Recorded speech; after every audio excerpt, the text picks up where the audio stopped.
जय हिंद। तो आज हम पढ़ेंगे ब्लड की क्लॉटिंग के बारे में, यानी कि रक्त का थक्का कैसे बनता है हमारे शरीर में। जैसे हमारे शरीर में कहीं चोट लग जाती है या कट जाता है तो वहाँ धीरे धीरे ब्लड जम जाता है, तो वो कैसे जमता है आज हम उसके बारे में पढ़ेंगे। तो देखेंगे क्लॉटिंग ऑफ ब्लड यानी कि रक्त का थक्का कैसे जमता है, और इस क्रिया को कहते हैं कास्केडिंग प्रोसेस। अंग्रेजी में इसे कास्केडिंग प्रोसेस कहते हैं। और किसी भी आदमी को जैसे चोट लग जाती है, कट जाता है, उसे रक्त को थक्का जमने में कितना समय लगता है उसे कास्केडिंग प्रोसेस कहते हैं। और ये लगभग 4 मिनट लगते हैं, ये नॉर्मली है, नॉर्मल 4 मिनट लगते हैं। अगर उससे ज़्यादा समय लग रहा है तो मतलब दिक्कत है, उसके शरीर में कुछ कमी है जिसके कारण से वो उतने समय में थक्का नहीं जम पा रहा है। और देखते हैं कि ये क्रिया 4 स्टेप में कंप्लीट होती है कि रक्त का थक्का कैसे जमता है। ये 4 स्टेप में कंप्लीट होती है ये क्रिया। पहला हम देखेंगे कि थ्रोम्बोसाइट यानी कि प्लेटलेट प्लेटलेट प्लेटलेट को ही थ्रोम्बोसाइट कहते हैं। और जैसे ही हमारे शरीर में कहीं कट गया तो ब्लड वहाँ से निकलने लगा, तो थ्रोम्बोसाइट जैसे ही वायु कांटेक्ट में आएगा वो थ्रोम्बोप्लास्टिन बन जाएगा। तो फर्स्ट क्रिया हमारी जो फर्स्ट फर्स्ट स्टेप वो कंप्लीट हो गया, वो थ्रोम्बोप्लास्टिन बन जाएगा। अब थ्रोम्बोप्लास्टिन ब्लड को अकेला नहीं जमा सकता, तो ये थ्रोम्बोप्लास्टिन जैसे ही कैल्शियम से मिलेगा तो ये थ्रोम्बोन वो प्रोथ्रोम्बिन को जगा देगा, जो हमारे शरीर में एक्टिव मोड में नहीं रहता है। जैसे ही जगा देगा, एक्टिव होगा, ये थ्रोम्बिन बन जाएगा। क्योंकि ये हमारे शरीर में सोया हुआ रहता है, मतलब काम नहीं करता। इसका काम तभी होता है जैसे हमारे शरीर में कोई चोट लग गई या ब्लड निकलने लगा, तभी इसका काम स्टार्ट होता है। इसका काम यही होता है कि ब्लड को थक्का जमाने में मदद करना होता है। तो ये थ्रोम्बोप्लास्टिन कैल्शियम के साथ मिलकर प्रोथ्रोम्बिन को जगाएगा। जैसे ही जगाएगा ये थ्रोम्बिन बन जाएगा। तो हमारी सेकेंड स्टेप यही हो गई। अब तीसरे स्टेप में आते हैं। तो थ्रोम्बिन भी अकेला ब्लड को नहीं जमा सकता, तो ये जाके फाइब्रिनोजेल को जगाएगा। ये भी हमारे शरीर में इनएक्टिव मोड में रहता है, सक्रिय नहीं होता है। अब जैसे ये एक्टिव होगा, जागेगा, ये फाइब्रिन बन जाएगा। फाइब्रिन जैसे ही बनेगा, फाइब्रिन मतलब एक जाली, जाली जहाँ पे हमारे मतलब कट गया है, छिल गया है, जहाँ चोट लग गई है, जहाँ से ब्लड निकल रहा है, वो एक जाली टाइप बन जाएगी।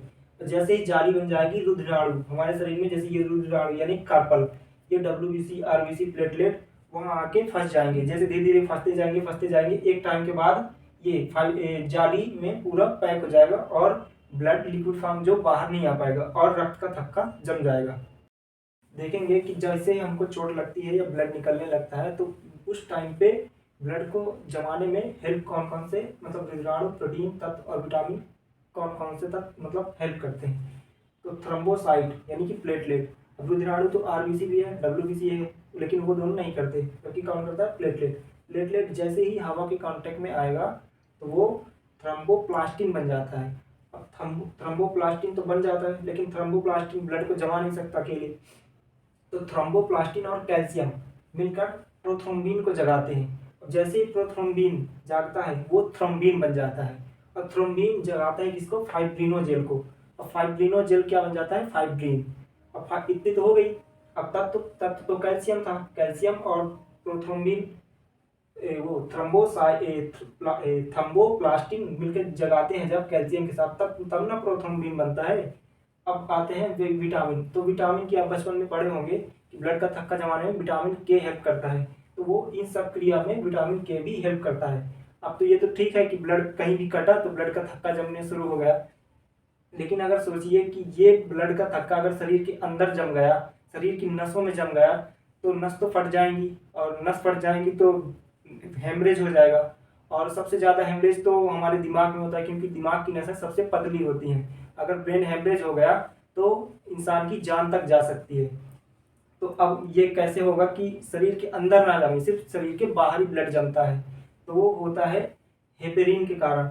हमारे शरीर में हेपेरिन एंटी क्लॉटिंग का काम करता है, यानी कि ब्लड का थक्का जमने नहीं देता है। तो ब्लड का थक्का इसलिए नहीं जमने देता है, अगर शरीर के अंदर ब्लड का थक्का जमेगा तो इंसान की मौत हो सकती है, इंसान की नसें फट जाएंगी। क्योंकि नस ब्लड का प्रेशर 120 होता है जाते हुए, और आते हुए 80 होता है। 120 के प्रेशर से मारेगा तो ब्लड की मतलब जहाँ से वो जाम हो गई नसें, जहाँ ब्लड का थक्का जम गया तो वो फट जाएगी, जिसके कारण से इंसान की मृत्यु तक हो सकती है। तो ये एंटी क्लॉटिंग होता है हेपेरिन। अब ये ब्लड को जमने नहीं देता है, लेकिन ये सारे चारों मिलकर तो जमाने में लगे हैं। तो क्या होता है कि जैसे ही हेपेरिन हवा के कांटेक्ट में आता है वो मर जाता है, और जैसे हेपेरिन मरता है तो ये सब चारों मिलकर ब्लड जमा देते हैं।